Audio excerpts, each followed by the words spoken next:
Hey everyone, glad to have you all back here with me. With the release of your friendly neighborhood Spider-Man, there's so many classic characters we'll be seeing in this show.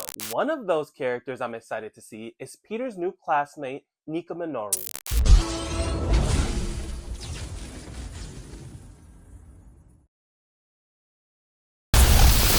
While her introduction into the Spideyverse isn't something we've seen in the comics before, I think it'll be fun for us to learn a bit more about her mystical origin story. It's showtime. Nico Minoru, a Japanese-American teenager born to parents Tina and Robert, was first introduced in the comic book series Runaway #1, published in 2003. This series focuses on a group of kids who band together after discovering that their parents are part of an evil group called the Pride. During an annual secret meeting their parents have, the kids witness a girl being sacrificed, and nothing is ever the same for any of them. You guessed it, they decide to run away. The kids decide that they need to figure out what else is going on and why their parents have been lying to them this whole time. Eventually, Nico gains her powers after being in battle with her mother, Tina, who stabs Nico with the Staff of One through her chest, but is immediately absorbed inside her body. The Staff of One has a direct connection to the Dark Dimension, and initially it was in possession by an enchantress named Morgan Le Fay before Nico's mother steals it. Continuing on, Nico learns that she now has magical powers, but the use of these powers is not as simple as one might think. She can only use the Staff of One when she is bleeding. She learns this after being in a fight with Gert's father, and during their fight, she is cut, causing the staff to reappear. Feels like you're going to have to sacrifice a part of yourself in order to use the magic. But when you think about it, the staff has direct ties to the Dark Dimension, so it makes sense that it will cost you something in return. Along with the ability to use the staff after sacrificing your own blood, Nico learns that she can only cast a spell once. These stipulations make it feel like using your powers is going to only occur when it's absolutely necessary. This differs a lot from someone like Spider-Man, who can crawl walls or uses super strength at will. While dealing with these barriers doesn't make it easy for her, she's put into captivity and tortured by a woman known as the Witchbreaker. According to her, she's the great-grandmother of Nico, and she wants to teach her how to be stronger and hone her magical abilities.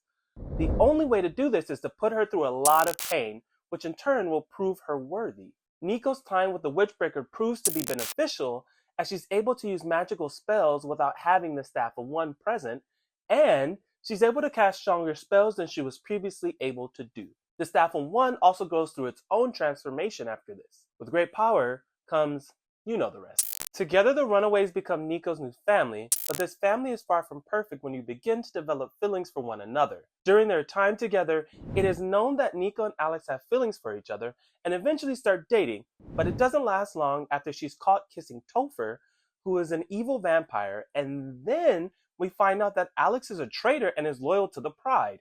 Alex wants Nico to join him, but she's so heartbroken by his betrayal that she declines his offer.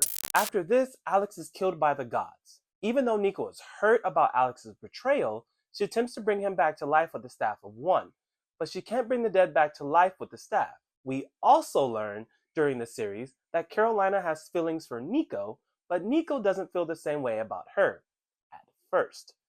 Being a teenager and trying to navigate love is such a tough thing to do, but we know the heart wants what it wants, and Nico and Carolina do end up together after all. Patience is a virtue. At some point, the team decides they want to use codenames, and Nico adopts the name Sister Grimm, as she wants to move away from being connected with her parents.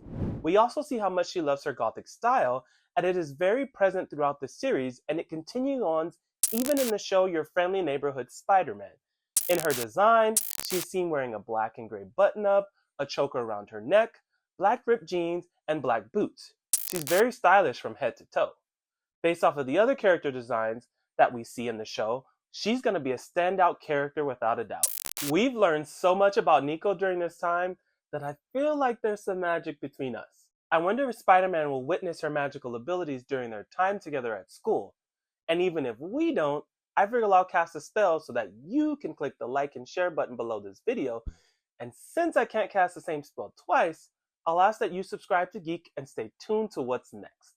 I'm Brian, and I'll see you next time.